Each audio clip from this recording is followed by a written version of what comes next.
Important to know, I've been having dreams a lot every day this past week, and it seems like it's taken me a whole week to get this out, so sorry if I sound frustrated, but basically all that happened is I had a series of dreams over this span of throughout this year, and they were all the same dream, basically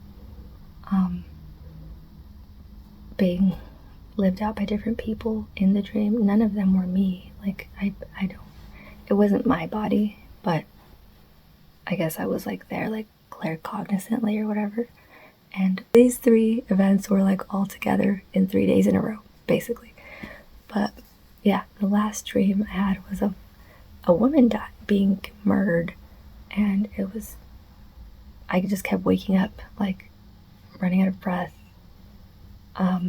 every time, almost as if I was surprised that I had the exact same dream again that I had 20 times in a row, right? So it was strange. I've never had that happen, and I don't know, I guess I felt way better in the morning. I don't know why, but I took it as a very positive omen of some type of transformation. So anyways, I really wanted to say that before all of this, because that's what led me to read about the Freemasons and Ezra and adonakim, which again I was already reading about when I started having these dreams again. So I don't know if the two are somehow intertwined in my mind.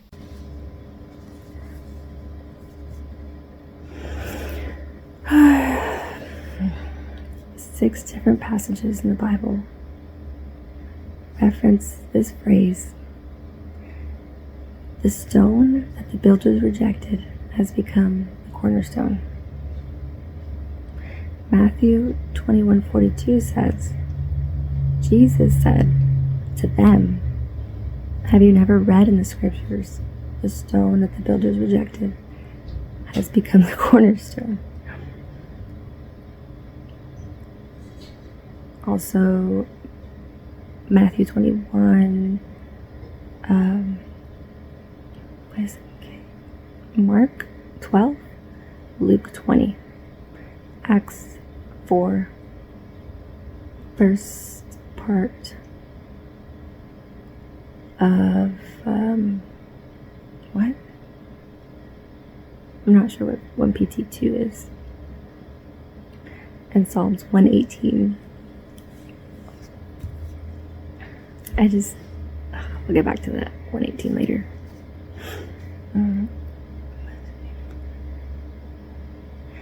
To be rejected means to disapprove, despise, refuse, or the opposite of acceptance and inclusion.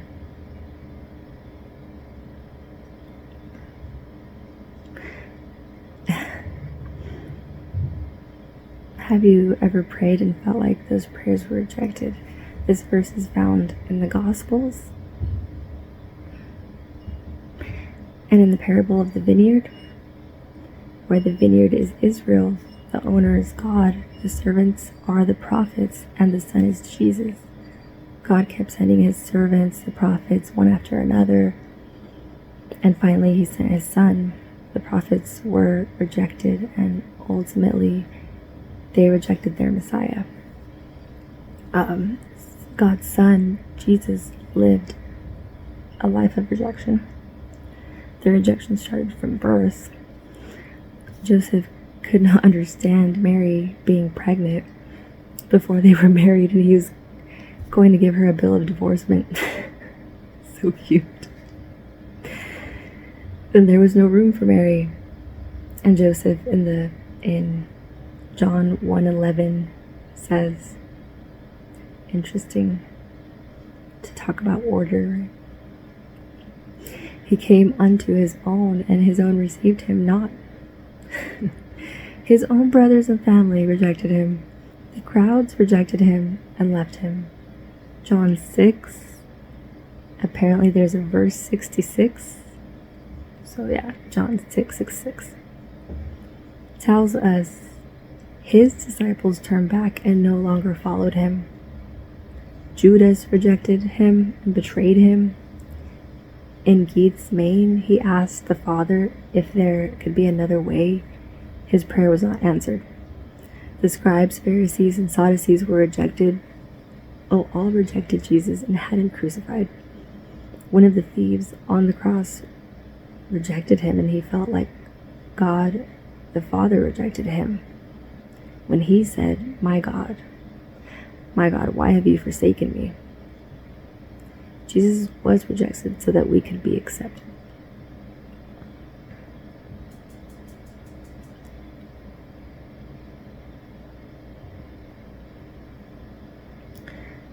Yeah.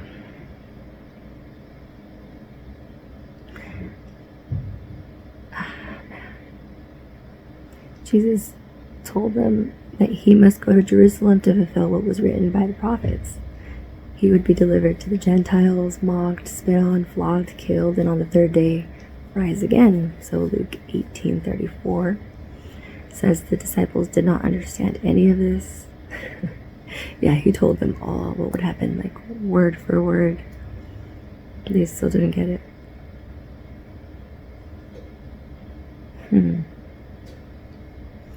His meaning was hidden from them. There are things hidden we do not see now. But God has a plan. They thought it was all over. Jesus was all man, and as a man had died.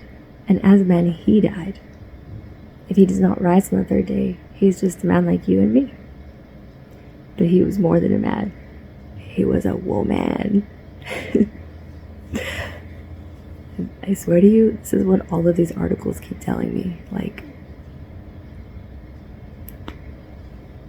I didn't even know about Freemasonry, or that they were like the stonecutters of the world. Solomon was like using their methods or something. So he was more than a man. He was the God-man, God in human flesh. And as we know, God is a woman. He is the Son of God who lived a perfect life and died to pay for our sins. In the plan of God, the cross is where justice and mercy meet.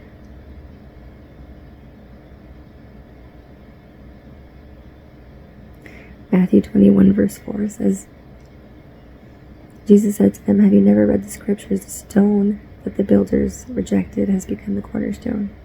This is what the Lord has done. And it is so wonderful in our eyes." And it is wonderful in our eyes, question mark. Right after this verse is written in Psalm 118, the very next verse says, "This is the day the Lord has made. Let's rejoice and be glad in it." That is why it is called Good Friday. What was bad for Jesus was good for us.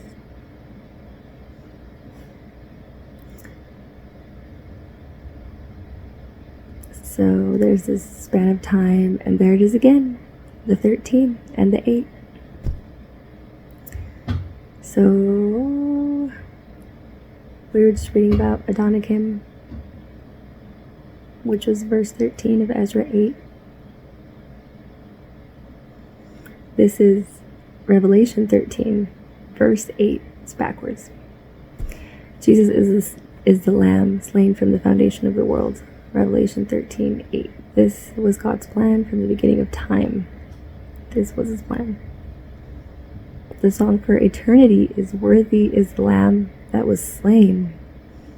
In 1 Peter 2, where we read about the stone that was rejected, Peter says, "Now to you who believe, this stone is precious." The cornerstone was a huge stone placed first in a building. All the other stones flow from it. Jesus is the cornerstone. The church is built on that foundation. He is also the capstone in the middle of the archway. He is head of the church. He holds it all together. A lot of people walked by Jesus, but their life was never changed, Peter says. The ones who believe are the ones who find him precious. If he is precious to you, you will trust him. What does it mean to trust? It means you put your life and eternity in his hands. You no longer are trusting in self, good works, or man-made religion. Acts 4:11 says this: Jesus is the stone rejected by you builders, which has become the cornerstone. There is salvation in no one else, for there is no other name under heaven given to people by which we must be saved. The way we respond to Jesus is the Son of God. Whether you receive him or reject him determines your eternal destiny. Do you believe that he is the stone that was rejected? Do you believe that God loves you? Do you believe Jesus died for you? Have you put your trust in him and his death alone to pay for all your sins? Is he your cornerstone?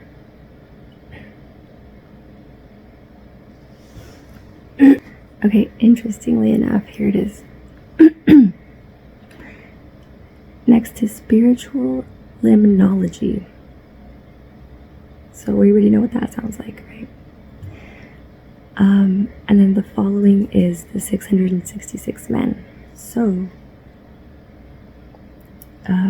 there's another 666 man, but we're on adonakim. The Bible speaks of yet another man, whom the number 666 is associated in Ezra 2:1. These are sons of the province who are going up of the captives of removal that Nebuchadnezzar, king of Babylon, removed to Babylon.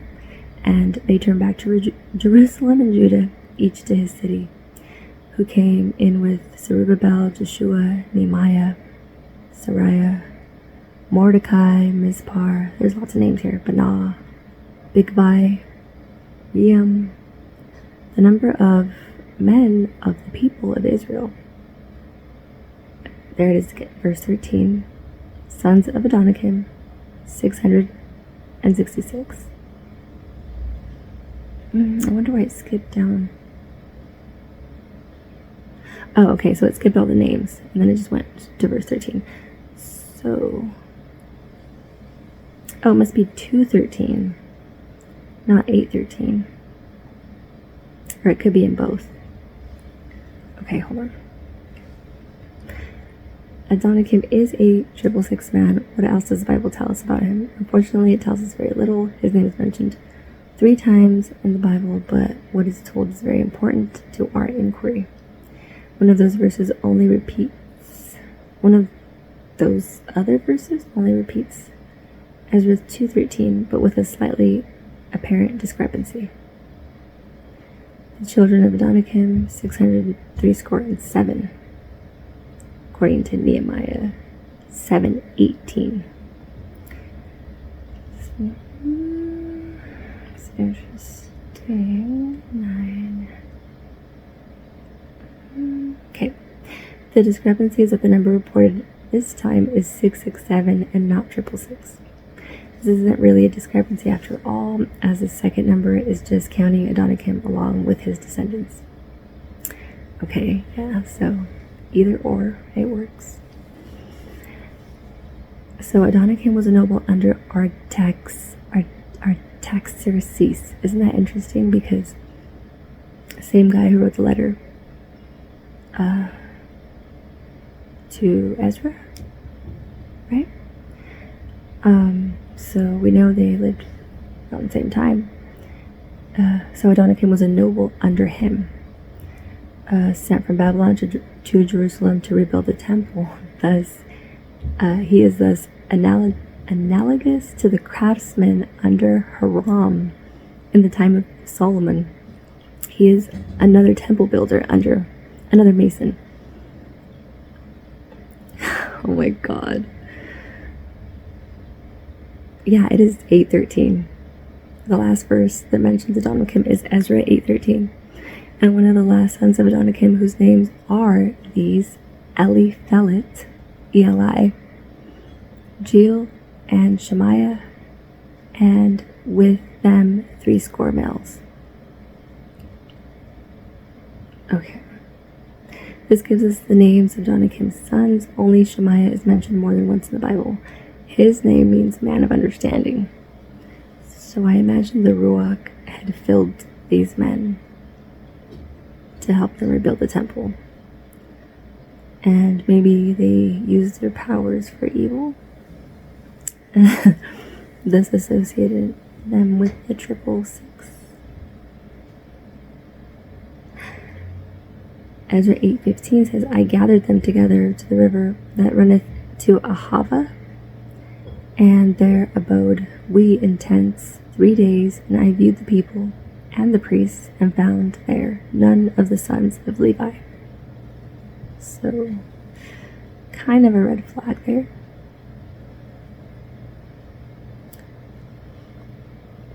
That might be because Simon and Levi were deprived of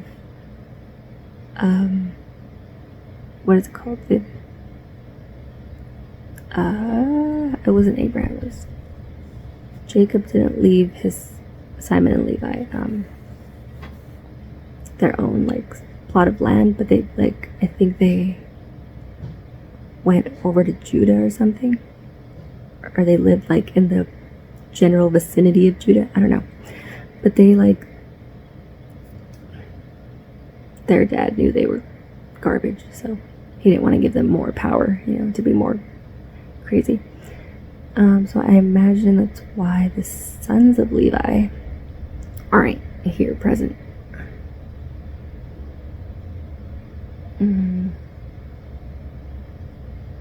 Oops, we skipped.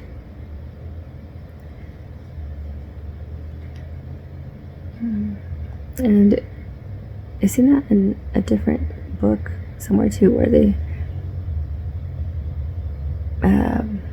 confirm that sons of Levi aren't found during the temple rebuilding.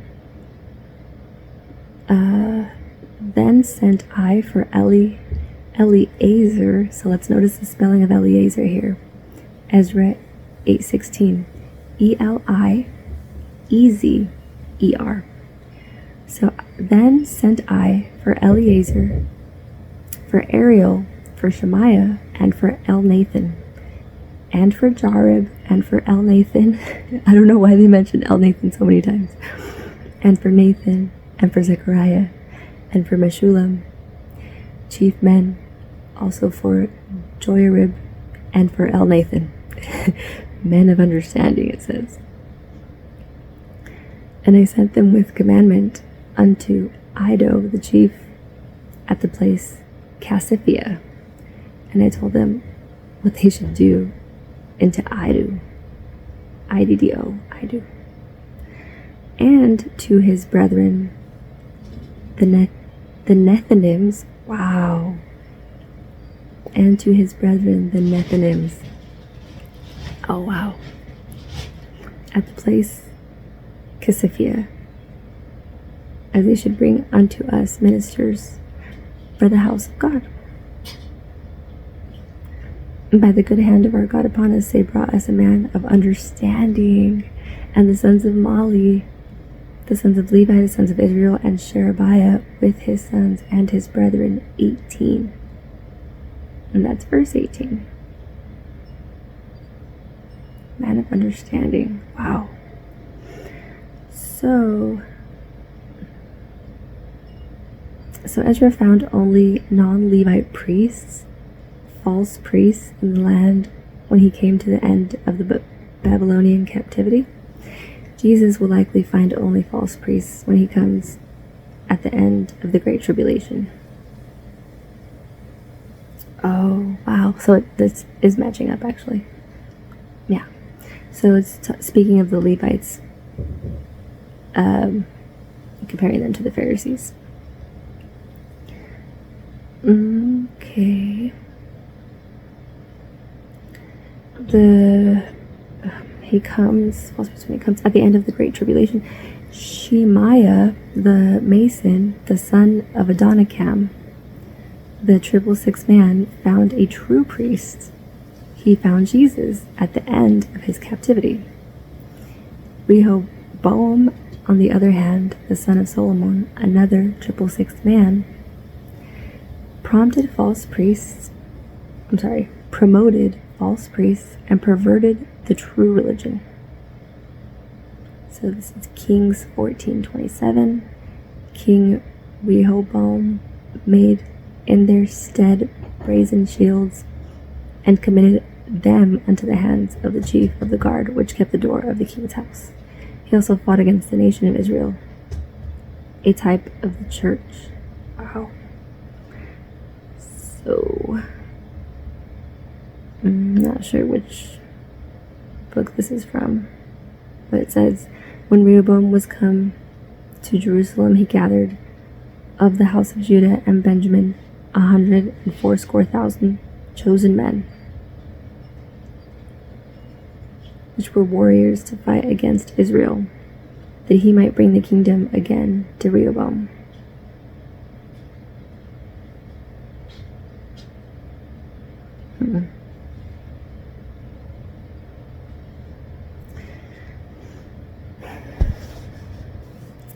So, like I said, EliLabs.com. It's talking about the 666 men. The Bible associates the number 666 with only 3 men and not directly associated with any other object or concept in the Bible besides these men. We need to know who these men were, what they did, who they were related to, etc., or to gain the wisdom spoken of by John the Revelator.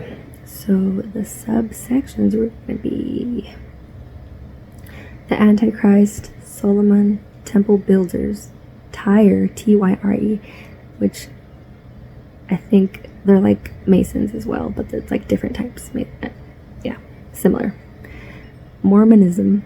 So notice how all these religions tried to separate themselves at the time, during the time of Jesus Christ. They already were like, no, this is our religion. Mormonism. Kabbalah here is spelled with a Q. Worldly involvement, it says, and adonakim. So I really want to know about the temple builders. But we have to start with Tyre. Hiram was from Tyre. Remember, Hiram was the name of a place that Abraham's ancestor owned in Haran. Anyway, so Hiram was from Tyre, but Hiram now is talking about a person. What does the Bible have to say about this city? Tyre means a rock. It was a Phoenician city on the Mediterranean coast. The people of Tyre had no regard for the things of God, as exemplified by their blatant disregard for the Sabbath. There dwelt men of Tyre also, therein which brought fish and all manner of ware and sold on the Sabbath unto the children of Judah and in Jerusalem. There's nothing wrong with selling things on Sunday, especially if you're feeding people though. Stoops. Somebody's mad. They're all jelly. They were out to destroy God's people, it says. They have said, come and let us cut them off from being a nation, that the name of Israel may be no more in remembrance. Oh yes. Oh my God, could it be possible that they're highlighting these incidents so as to like point out the narcs back then? So that people know the reasons why that this is blasphemy.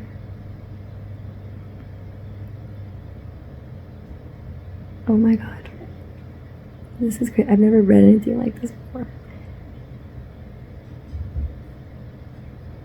But that doesn't make sense, right? To cut them off from being a nation, but we'll feed them fish. Gabal and Ammon and Amalek. Oh, Amalek. Why does that sound so familiar? I'm not thinking of Enoch. AMA. Amalek. the Philistines with the inhabitants of Tyre. Tyre was a place of demons and devils, it says. This is PS 83, verse 4. Is that Psalms? Then Jesus went thence and departed into the coasts of Tyre and Sidon. And behold, a woman of Canaan came out of the same coast, and cried unto him, saying, Have mercy on me, O Lord, thou son of David. My daughter is grievously vexed with the devil and unclean spirits.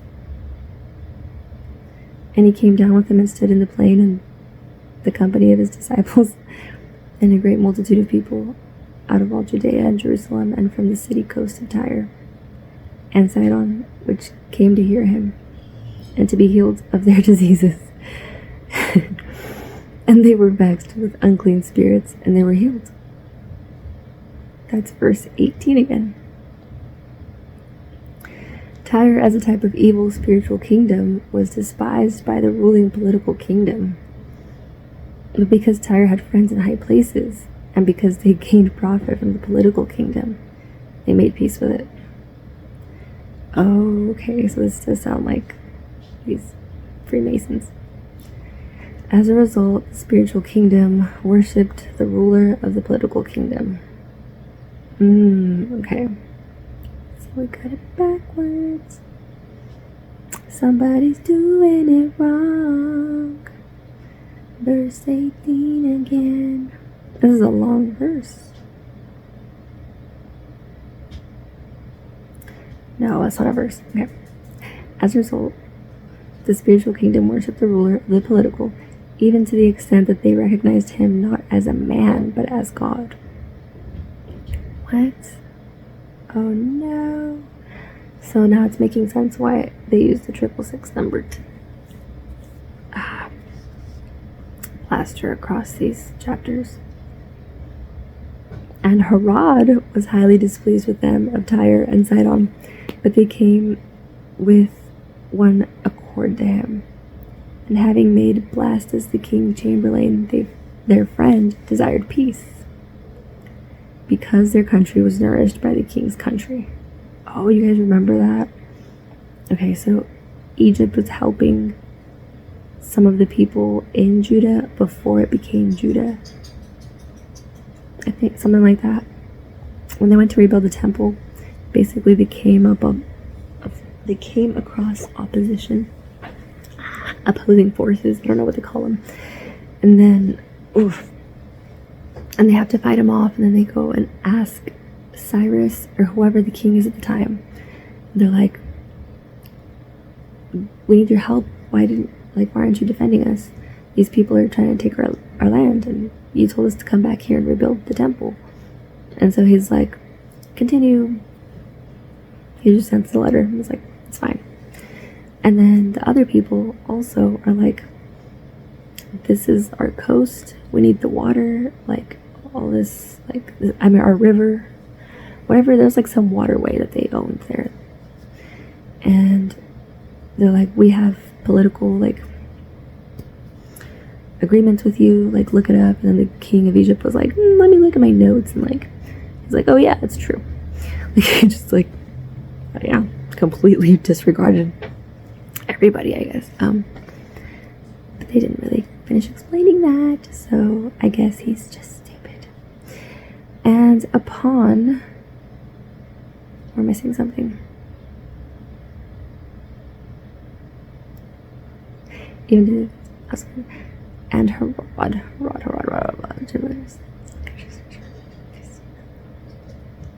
by the king's country. Okay. And upon a set day, Herod, arrayed in royal apparel, sat upon his throne and made an oration unto them. That's verse 21. I want to say of Luke.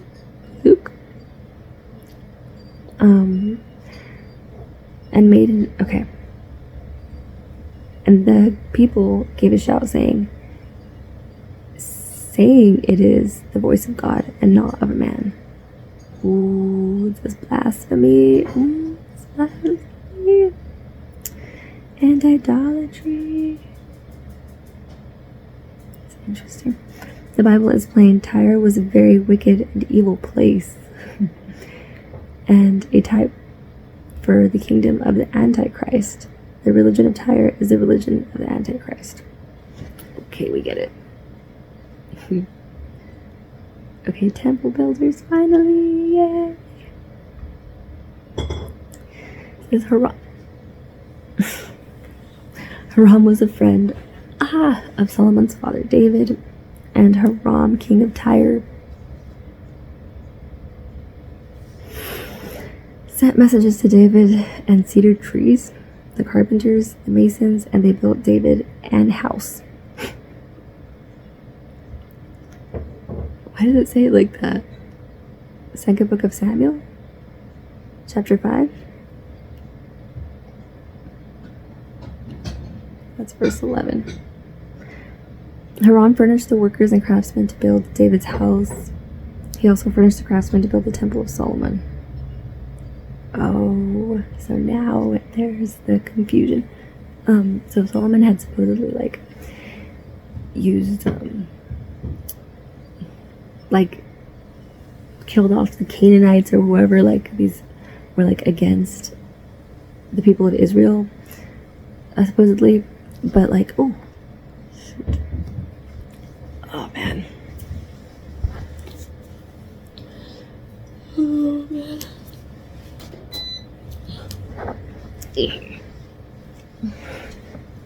but it was obviously done for selfish purposes, because we see later how he also fights the people of Israel. So it's why did he defend them?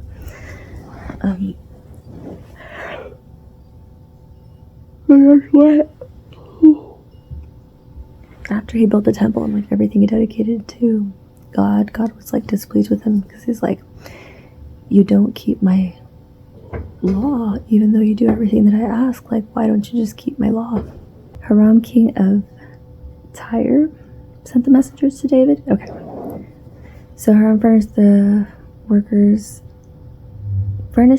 and craftsmen to build David's house. Interesting. He also furnished the craftsmen to build the temple of Solomon. The Old Testament prophets and the New Testament preachers are messengers. Jesus was a carpenter.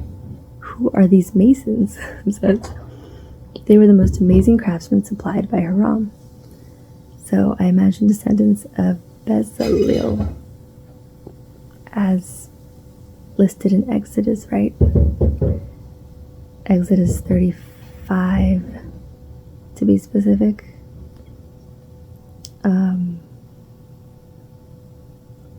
Let's see.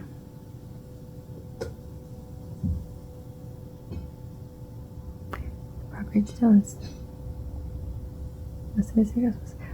I remember them mentioning God wanted them to use stones that were uncut to build his little ark.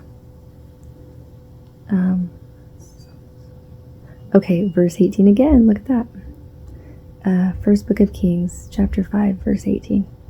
And Solomon's builders and Hiram's builders did hew them, H-E-W, hew them, and the stone squares.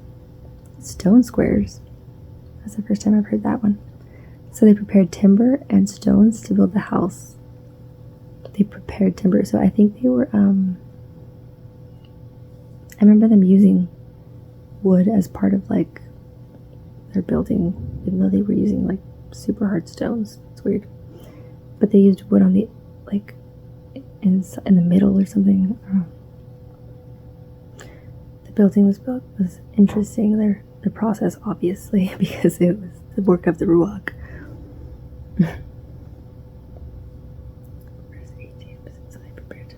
And they were so good that they invented the prefab concept of construction. That's what you call it? Wow. And the house, when it was in building, was built of stone, made ready for it, was brought thither, so that there was neither hammer nor axe nor any tool of iron heard in the house while it was in building. Oh my God. I wonder if they used trumpets. Remember they used trumpets in one of these Jericho The priests blew the trumpets, and the gates of the city fell, as God had commanded them to. The masons were responsible for the most significant structural parts of the construction of the temple. All these were of costly stones, according to the measurements of hewed stones. Hewed must be the cutting process. Sawed with saws. Oh, okay, so I was reading about this. I think they use a powder and then they saw it into the stone and it like cuts it. And then they use water.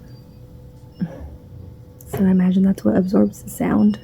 All these were of costly stones according to the measures of hewed stones, sawed with saws within and without, even from the foundation unto the coping, and so on the outside toward the great court. Oh, stomach. And the foundation was of costly stones, even the great stones, stones of 10 cubits, and stones of 8 cubits, and above were costly stones after the measures of hewed stones and cedars. That's verse 11. And the great court round about was with 3 rows of hewed stones and a row of cedar beams, both for the inner court and the house of the Lord, and for the porch of the house. Something about cedar back then, they really liked cedar. Had some quality about it. Not only did Hiram's craftsmen build Solomon's temple, but they also built his castle. Just who was this Hiram, and where did he come from? And King Solomon sent and fetched Hiram out of Tyre. He was a widow's son of the tribe of Naphtali, and his father was a man of Tyre, a worker in brass, and he was filled with wisdom and understanding. Oh my God, is this who Adonakim's pointing to? He who has understanding. But then why would he have to calculate the number of... Oh, because they're... Naphtali went to college.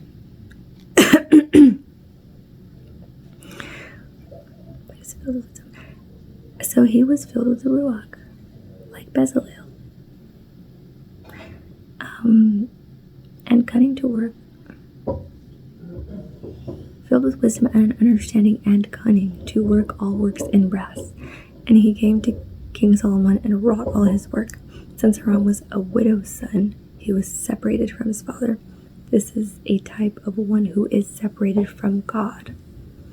Hiram himself was a coppersmith, like unto Alexander of the New Statement. Isn't that interesting? Because George Washington was a Freemason. Some type of Mason. For sure, there were like 15 presidents that were like of Freemason descent or something.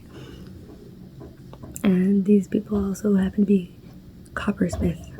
Hiram's coppersmith. Like unto Alexander of the New Testament. Alexander, the coppersmith, did me much evil. The Lord reward him according to his works. Oh, okay. As it's using reward and both. Awesome.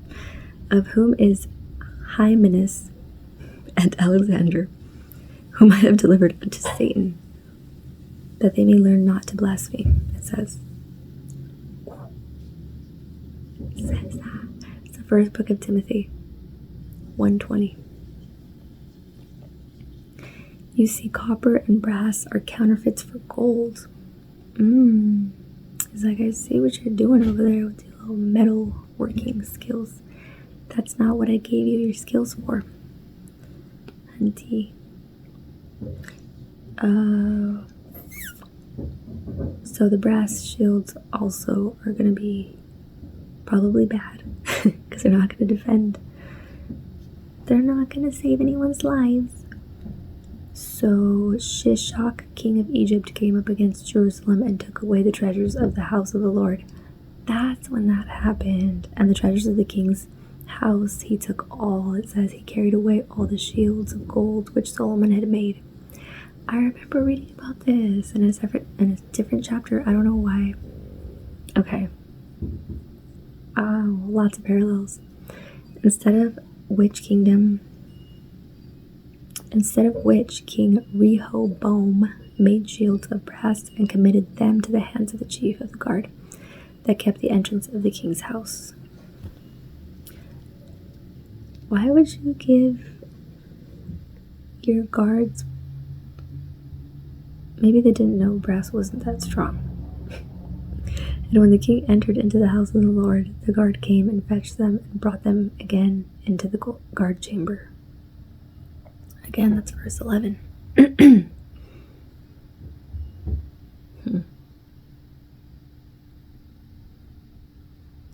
wonder if I just only read all the verse 11s, like what it would, if it would be like some secret code or something.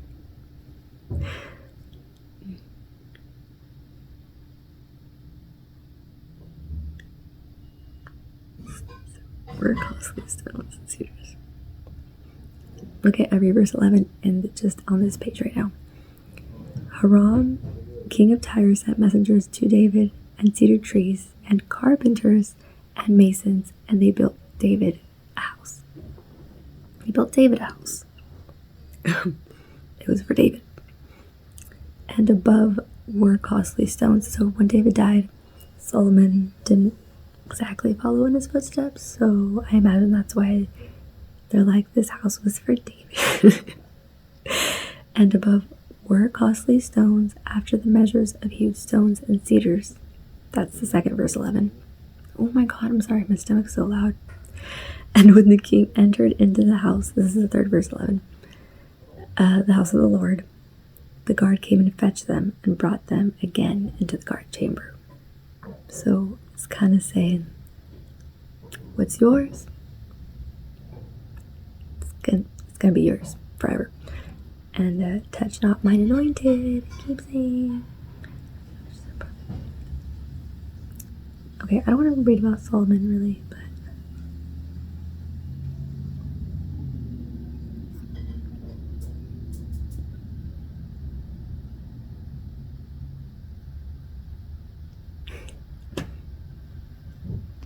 perfect.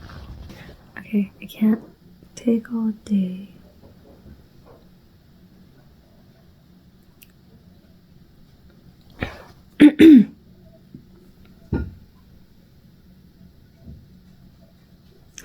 Freemasonry. Hiram had a counterfeit religion, like their counterfeit gold. Hiram was in charge of the Masons. Oh, he was the leader of the Masons. What? Abraham's own family. That's funny. The figures of Solomon and Hiram are central. Actually, did they mention that? Hiram was in charge of the Masons. The figures of Solomon and Hiram are central to the teachings of Freemasonry even today. The figures of Solomon and Hiram. I guess they mean the cubits they use to measure, which, like I said, a cubit is like from your elbow to the tip of your index finger. That's how they measured a cubit back then. So, as you can imagine, it varies from person to person, or builder to builder.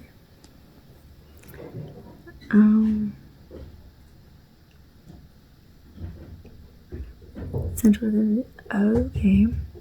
So when we're talking about measurements earlier, I guess that would be relevant.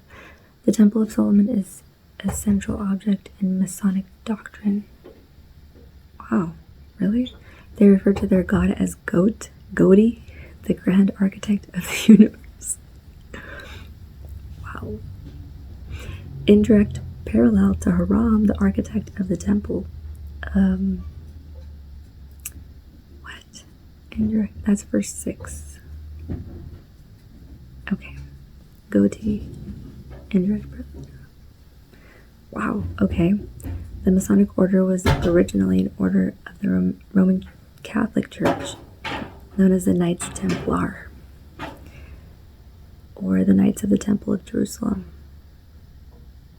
They were formed during the Crusades to protect the temple from the Islamic invaders. Oh, wow.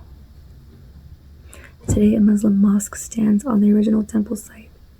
The Knights Templar were officially excommunicated from the Roman Catholic Church by papal order after they became too powerful in international trade. Wow. Are we seeing the theme here? Every time we make something awesome, everybody wants to murder it.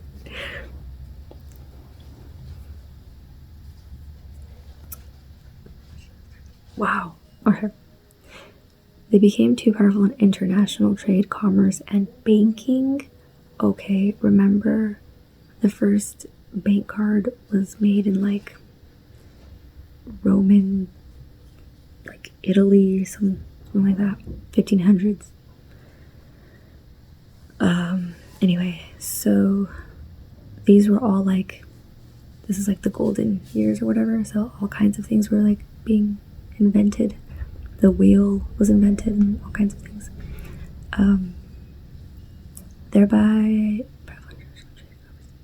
competing with the Roman Catholic Church itself for being the dominant world power. So they were too little, too late, too little, too...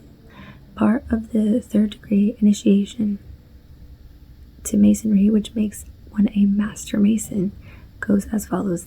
The candidate is bound in a cable tow, which is a cord or rope that passes around his arms between his shoulders. Cold. Spaz right now, dude. And the elbow. And he has a free end by which he is led. He is blindfolded by having his hood pulled down over his eyes, hoodwinked. He wears one shoe and one slipper. What? So are these people like... Wow. Should have been game show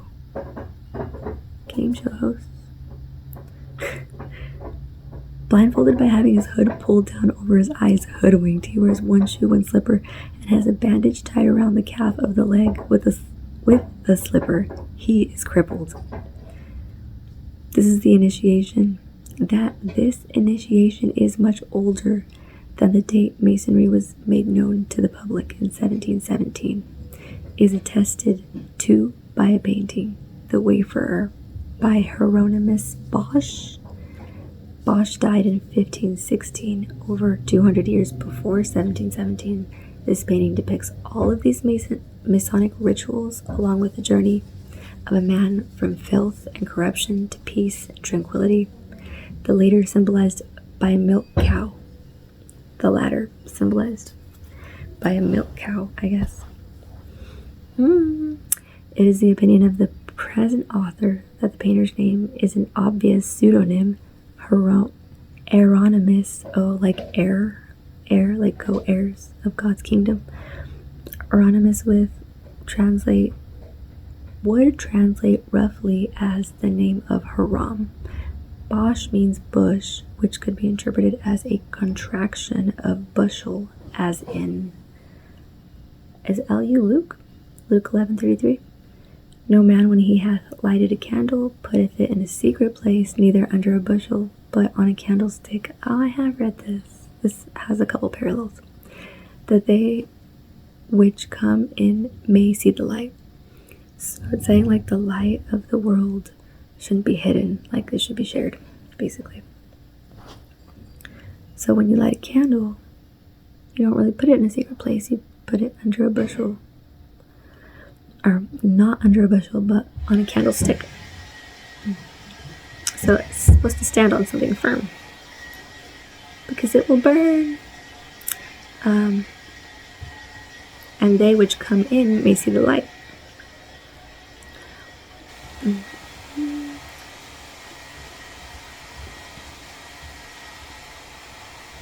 The allusion would be that the light is indeed to be hidden, so that the true gospel should not be seen by men.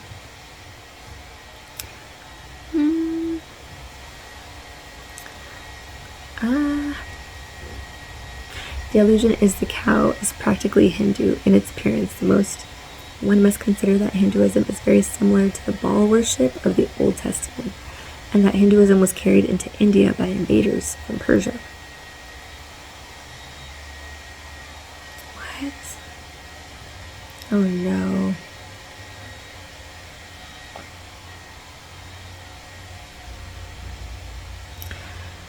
So,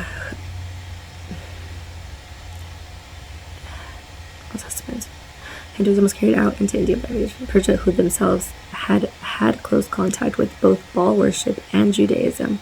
That is, this indication of Hindu beliefs would be mixed into a painting from before 1516 is a strong indication that Hindu practices were known to Masons, even before India was well known in Europe's civilization. So they halfway got away. And an indication that Masonry was tainted by Baal worship. Oh my God.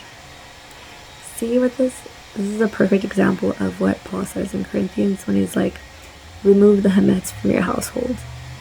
If you see something evil being done, you need to remove them.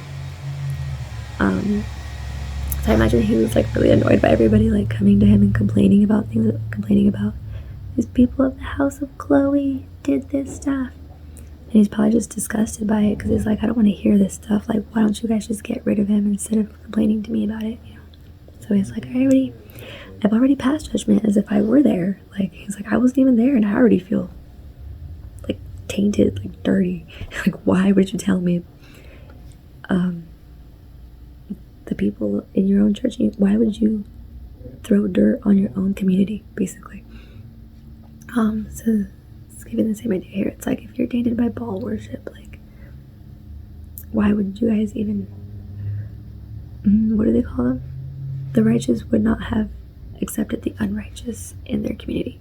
So there you go. Yeah.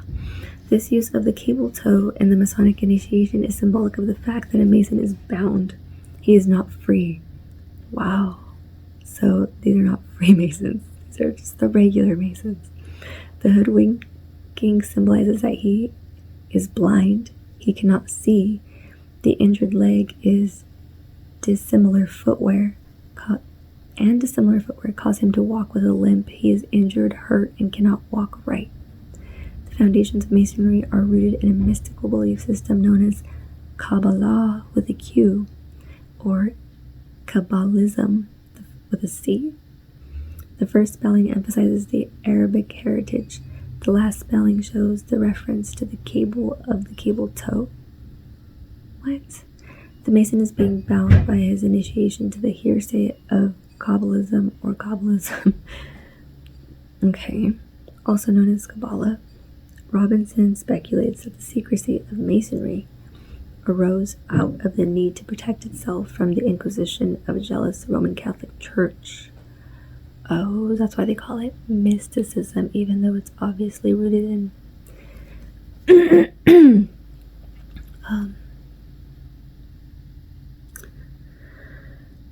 actual beliefs.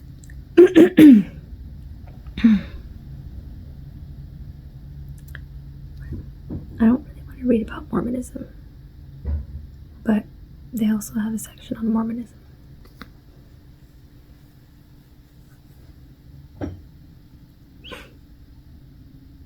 Whoa, hold on. What? These people kept all the money.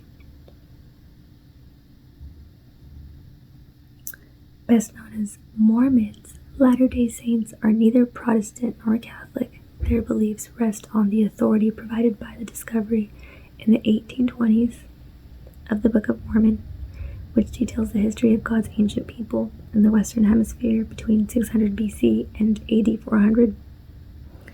That book, with its distinctive message, stands alongside the Bible as far as it is translated correctly as the basis of Mormon teachings. They believe that the authentic church, having gone underground for many centuries,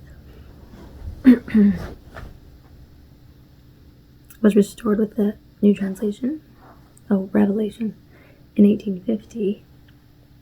The new Revelation when?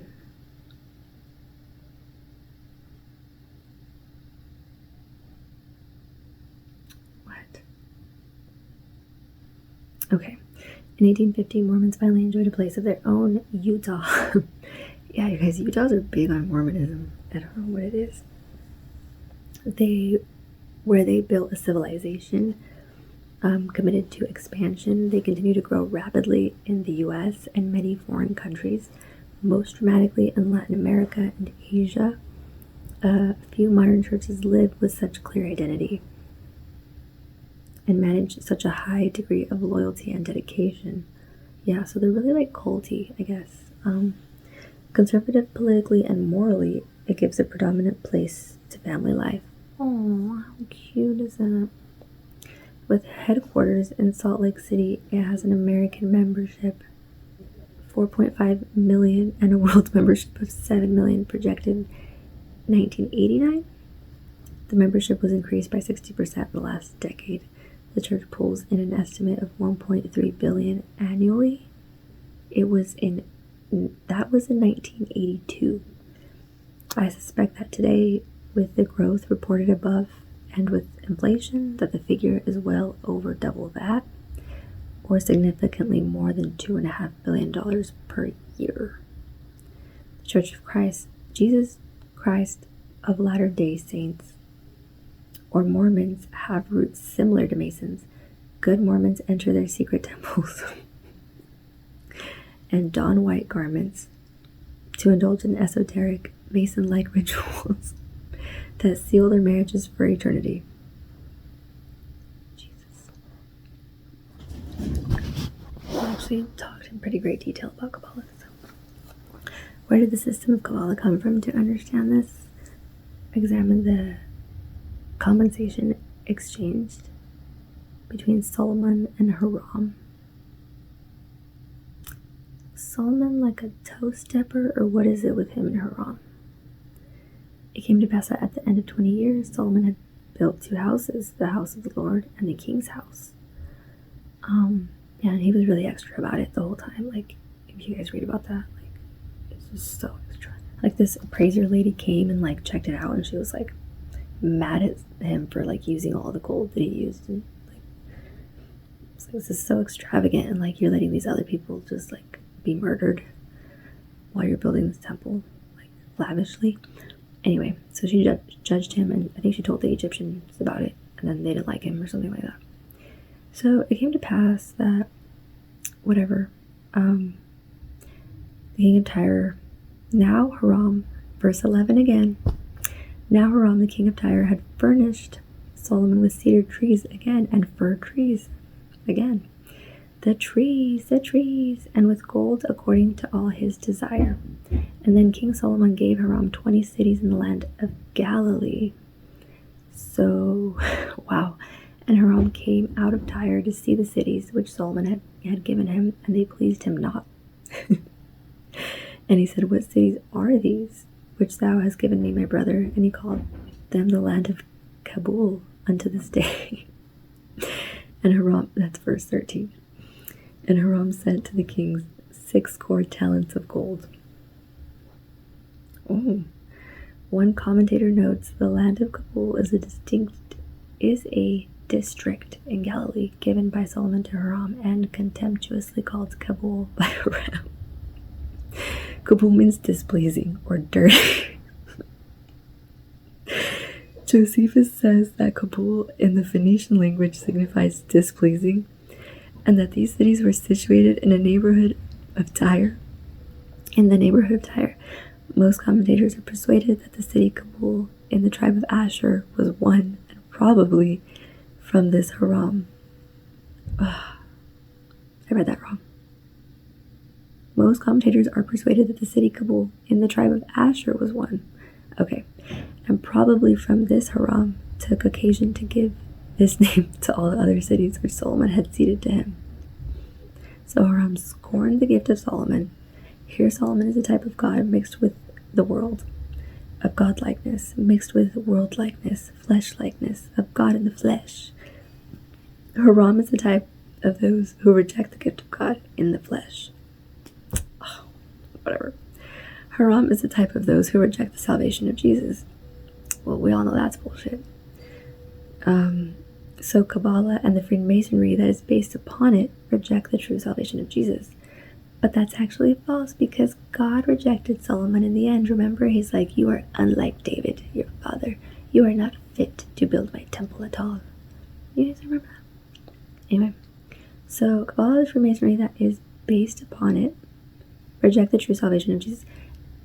Jesus said that he was the only way to get to God. Oh, blah, blah, whatever. I am the door, by me, I am, if any man enter in, he shall be saved, and shall go in and out and find pasture. Anybody who tries to go around Jesus has to get to God. What? Anybody who tries to go around Jesus to get to God is in error. Oh, okay. Yeah, that makes sense, of course. Verily, verily, I say to you, he that entereth not by the door into the sheepfold, but climbeth up some other way, the same is a thief and a robber. Yeah, again, pointing to the law of binaries and correspondence and duality and common sense. If Jesus already is the door, we don't need another door to be the door for the door, because it's already open door. Oh, the same as a thief. Ooh, they're calling somebody here. Yeah, but I don't think it's Hiram, that's the robber. I don't know. The system of Kabbalah tries to do exactly that. It tries to avoid going by way of Jesus to get to God. Kabbalah obscures the clarity of God's word. That is so not true. In Kabbalah, if Kabbalah means tradition, then the core of the tradition was the attempt to penetrate the inner meaning of the Bible. What? Okay, so the Torah was instruction, right? So it would make sense that Kabbalah would be the tradition, because you would have to translate the instruction. This is commentary, I guess.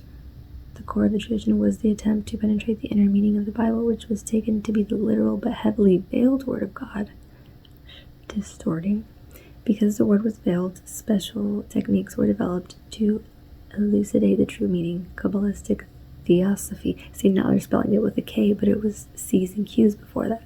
So it was Arabic and whatever they were. I forgot the name. The travelers. And the Arabs were like the original. I think it was Islamic, right?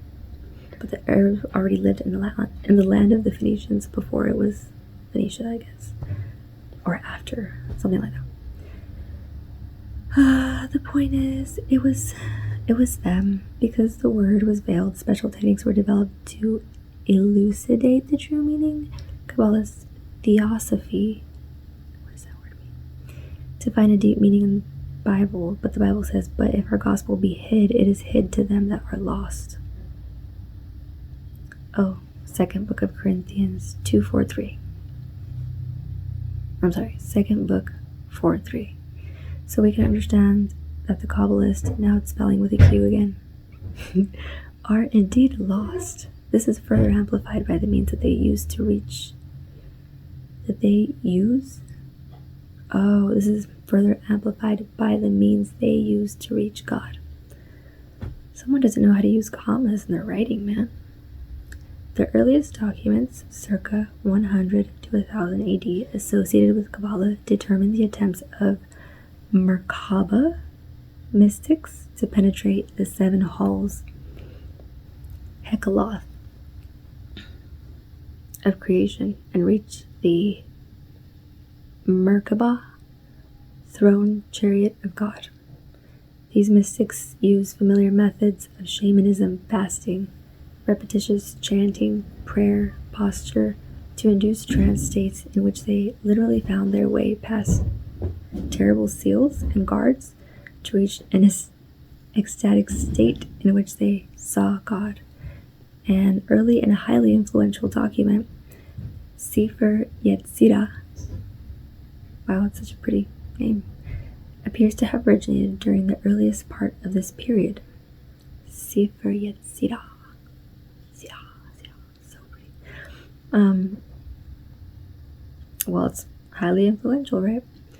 Doesn't this sound just like the story of Eli? When he eats the shrooms, and then he kills Ahab. It's like they're chanting, and they're in the same land, seemingly, right? Chanting and praying, fasting, like he did in the wild. By the early Middle Ages, furthermore, theosophical developments had taken place, chiefly a description of processes within God and a highly esoteric view of creation as a process in which God manifests a series of emanations. The doctrine of the Sephiroth, those are the 10 worlds, can be found, I think, right? No, it's the 4 Sephiroth. I don't know, sometimes, oh, that's my stomach again. Sometimes I read of 4, and sometimes I read of 10.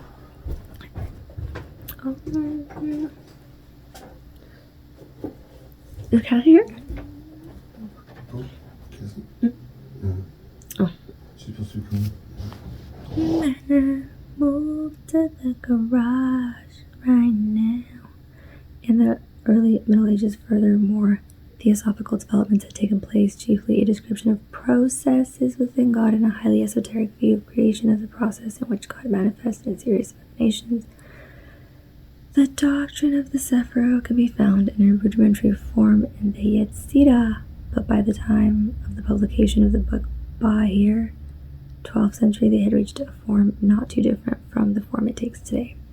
One of the most interesting characters from this period was Abraham Abulafia, who believed that God cannot be described or conceptualized using everyday symbols as used the Hebrew alphabet in intense meditations lasting many hours to reach ecstatic states.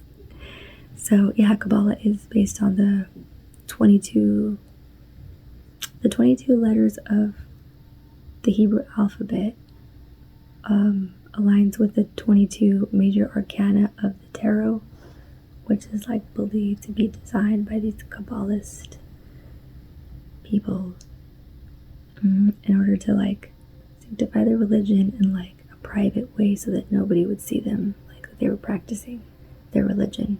So they just like, played it out as a game. But as you can tell, each of the cards has a very symbolic spiritual meaning, like the Hanged Man. Even the number 4 is aligning with King David, who was, what was it with the 4 and the significance of David? Basically, there's like a 4 in every letter of the Hebrew alphabet. If you look at each letter, you can find an actual shape of a 4. I keep getting lost. So the tribe of Simon was among the 10 tribes of Israel when they migrated to Arsareth. That is what they called the Americas, according to second book of Esdras. Chapter 13, verse 40, they inhabited the island of Hispaniola, which we shall prove, and were conquered by Spain in 1492. In the 1600s, the tribe of Levi, Haitians, along with Judah and Benjamin, were sold into captivity by the African and the Arabs to the white man. There's the answer to my question. How did slavery begin? Alrighty. So they were sold into captivity. And it was the white man who paid for it, so who's not surprised? I am.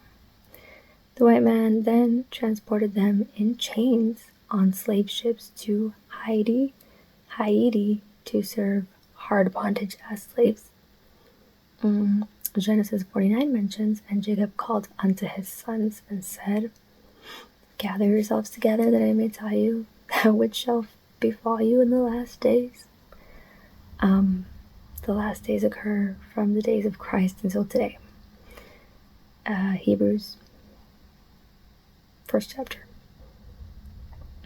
Those are the last days. So Genesis 49 verse 5 continues. Simon and Levi are brethren, instruments of cruelty. are in their habitations, basically. They're bad people. Simon and Levi are brethren. All Jacob's sons are brothers. The reasons he specifies Simon and Levi are brethren is because in the last days they would dwell together in one place, the island of Hispaniola. So Jacob?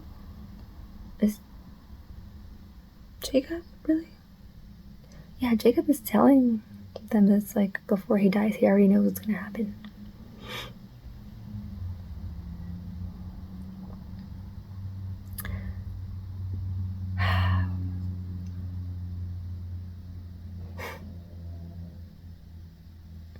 So he specifies Simon and Levi are brethren because in the last days they will dwell together in one place, the island of Hispaniola. Instruments of cruelty are in their habitations, meaning that they are heavily involved in the use of witchcraft and the worship of Satan. In the past, Lev was renowned for dealing with spiritual forces of the Heavenly Father, the priesthood. However, this scripture specifies of cruelty, meaning spiritual forces of Satan, witchcrafts. I think they're referring to like violence and whatnot. You know, people just get so confused with their words and whatnot. Their habitations are Haiti and Dominican Republic. In Haiti, their instruments of cruelty are called voodoo. In the Dominican Republic, their instrument of cruelty is called brujeria. Genesis 49, verse 6. O my soul, came not thou into their secret, unto their assembly mine honor. Be not thou united, for in their anger they slew a man, and in their self-will they digged down a wall. They did. They killed Shechem and his whole family. And that was their sister's boyfriend. They liked each other and they had a baby. Oh, my soul, meaning Israel. In Genesis 32:28, Jacob's name was changed to Israel. Come not thou into their secret, meaning Israel. Learn not the secret of their witchcraft. Unto their assembly is the dwelling together of these brothers in one place. Hispaniola, Dominican Republic, and Haiti. Simon and Levi are the honor of Jacob, but be thou not united. It means although Simon and Levi are brethren, assembled together, they would not be united. This is why the island of Hispaniola, on the island, there is a division. On the eastern part of Hispaniola, they have the tribe of Simeon. You'll probably speak Spanish. In the west, you have the tribe of Levi, where speak either French or Creole, a division that's a result of centuries of European colonization and numerous power struggles. Wow. Among themselves they have become divided. Who else is not surprised again? I am. They have also time, economic, and class differences. That's actually interesting. Time differences. They have different times. So be not divided among yourselves, children, for in the anger, I read that. Oh, they slew a man, and they self-will they took it to wall. The man they slew was Shechem. Wow, they actually name him in this one. Shechem, an African prince. Oh, their self-will was their furious determination against Jacob's wishes. Yeah, they didn't even think about it. And the wall they dig down was the agreement Jacob made with Hamor, king of the Hittites. This history is recorded in Genesis 34th chapter. Here's a brief synopsis. Yeah, that happened, so it's not too long. Jacob's daughter Dinah was raped by an African prince named Shechem. His father, named Hamor, asked if Shechem and Dinah could marry and form an alliance between the two people, to trade sons and daughters in the matrimony and share their wealth with the inhabitants of the land. And I'm pretty sure Shechem's family had been there way longer and had like pretty much taken over everything. They were already kind of just allowing them to live there peacefully and kind of playing the part of like, oh, do you guys accept us? Of course they do. They should have at least. But Simon and Levi weren't liking it. So Jacob's sons replied deceitfully. They tricked them. And every time before someone tries to kill somebody, as was the defining aspect of my dream, was they always weakened somebody right before they killed them. They never just people don't just straight up just attack you like you're nobody, because they're always going to be afraid. It's premeditated, and then people react unpredictable when they feel like their life is in danger. You never, could bite your face off if they are, scared enough of you. So it's a repetitive pattern of people like Simon and Levi who premeditate murder to weaken the people before they murder them. And it's the art of war, right? You don't attack somebody's strengths because they'll beat you. You attack their weaknesses until they're weak, and then you attack their strengths while they're down. Anyway, so Jacob's sons replied deceitfully that the Hivites, the people of Shechem, needed to be circumcised for the marriage to take place. They agreed. On the third day, the soreness of the circumcision set in. See how carefully premeditated this was. Simon and Levi got swords, and then slaughtered every male of the city. This history correlates with another historical event that took place in Hispaniola, Black Indians. In 1522, Europeans in the Americas first learned that slavery did not easily lead to enormous wealth. On Christmas Day, African Levi and Indian Simon, slaves on a plantation owned by Diego Columbus, rose and murdered their masters? Oh, wow. What? And overseers. The beautiful island of Hispaniola shook with the first recorded slave rebellion in the New World. Wow. The conspiracy had spread across the sprawling sugar plantations in the week before Christmas. Weeks.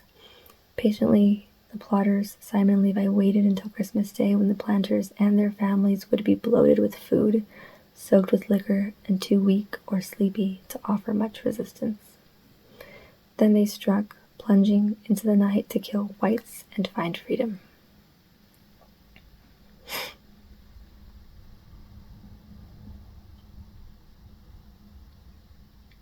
Cursed be their anger, for it was fierce, and their wrath, for it was cruel. I will divide them in Jacob and scatter them in Israel. The Lord divided and scattered the tribe of Levi throughout all Israel, as the Levitical priests. So kind of used it as bait. Like, do you want this cool honor of being better than everyone? Then you have to spread out throughout Israel. As a Levitical priest, they had no inheritance of land. They were rather given the suburbs throughout all the cities of Israel to dwell in. Deuteronomy 18 and Joshua 21 says this. See in the... I'll just wait. And of Levi he said, let thy Thummim and thy Urim by one be with the Holy One, whom thou didst prove at Massah, and with whom thou didst strive at the waters of Meribah. Let thy Thummim and thy Urim be with the Holy One, the high priest of Levi, were commanded in Exodus 28 to carry the Thummim, and the Urim, which are similar to the crystal ball and stone that gave off colors. Wherein the Most High spoke to and instructed Israel, so Levi is told to let their spiritual prowess be with the Creator, the Holy One, opposed to their spiritual sources being with Satan and voodoo, whom thou didst prove at Massah, and with whom thou didst strive at the waters of Meribah.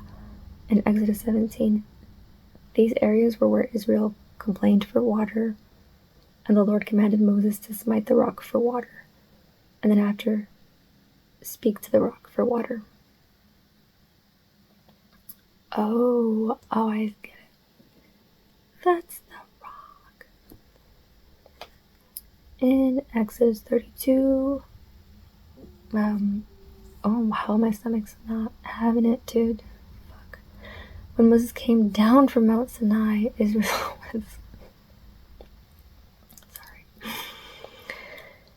was in the midst of worshipping a golden calf and all kinds of abominations, wherein Moses called the tribe of Levi to go in and out of the gates of Israel and kill every man his brother.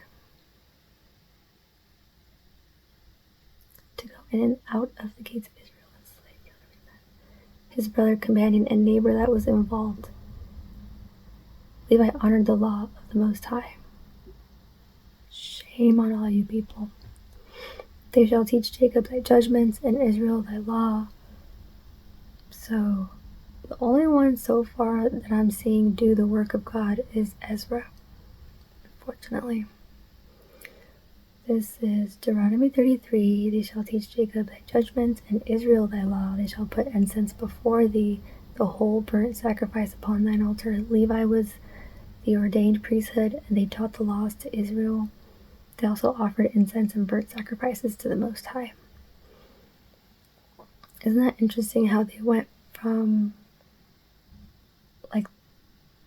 supposed to be this position of such high honor, but it's kind of the lowest also, because the priests are just supposed to, their position is to be there as sort of teachers, to just repeat the laws. Whether or not the people choose to do the law is far more valuable if they obey the law than if they just repeat it, right? So it's kind of they gave them the lowest ranking position, but then that's a weird choice. But then gave it to them as if it was some form of honorarium. And that's how we need to conduct all of our relationships in a way that's weighs everything out. Because isn't it just as bad to not weigh things out carefully and give too much time, energy, patience to people that aren't as deserving as others of that time and energy? Is it not still a sin against myself for me to not weigh things out more carefully if I continue to see that? And so, Jacob, the way Jacob handled this, the way it was presented, was a perfect example of what our attitude should be like as with God. Bless, Lord, his substance, and accept the work of his hands. Smite through the loins of them that rise against him, and of them that hate him, that they rise not again. Levi's substance and work of his hands was all the free will offerings and tithe of the land rendered to them for their ministry throughout the suburbs of Israel. Smite through the loins of them that rise against him, and of them that hate him, that they rise not again. Great Haitians leaders such as Toussaint Louverture rose up against the French, casting him out of Haiti. But this prophecy will ultimately be fulfilled with the second coming of Christ, who will destroy all the enemies of Levi and Israel. Malachi chapter 2. And now, O ye priests, this commandment is for you. So, look at how interesting. Malachi 2:1, and then the next verse mentioned, Malachi 2:8. But ye are departed out of the way. Ye have caused many to stumble at the law. Ye have corrupted the covenant of Levi, saith the Lord of hosts. But ye are departed out of the way. The tribe of Levi has departed out of commandments of the Lord. They foolishly believe they are Haitians, and because of slavery, they fully adopted Roman Catholicism and voodoo. They have caused many to stumble at the law. They have corrupted the covenant of Levi. Now the Levites are no longer teaching the commandments of the Holy One, but are rather teaching lies they have learned under Christianity, causing many Levites to stumble from the true laws of the Lord in Christ.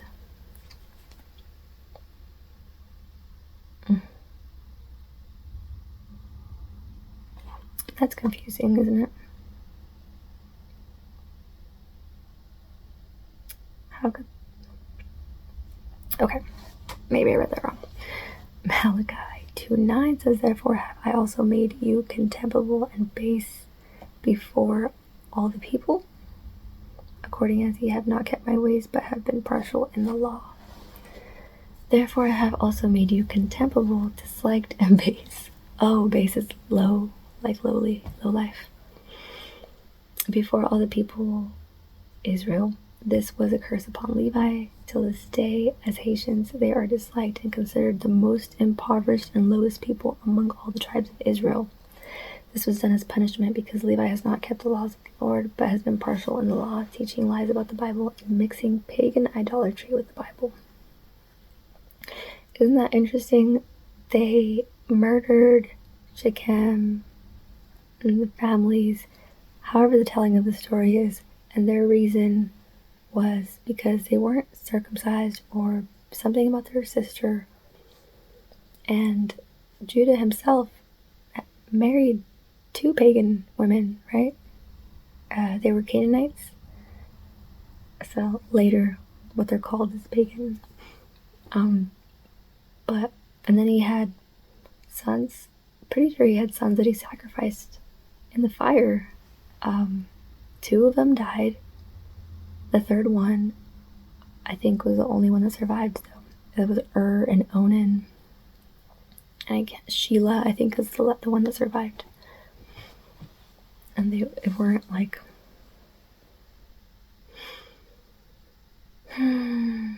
It was just so sus. Everything Judah did was sussy. I don't know how, like, he got away with so much, as much as he did. But right. According as he have not kept my ways, but have been partial. Therefore have I also made you contemptible, disliked, and base before all you people.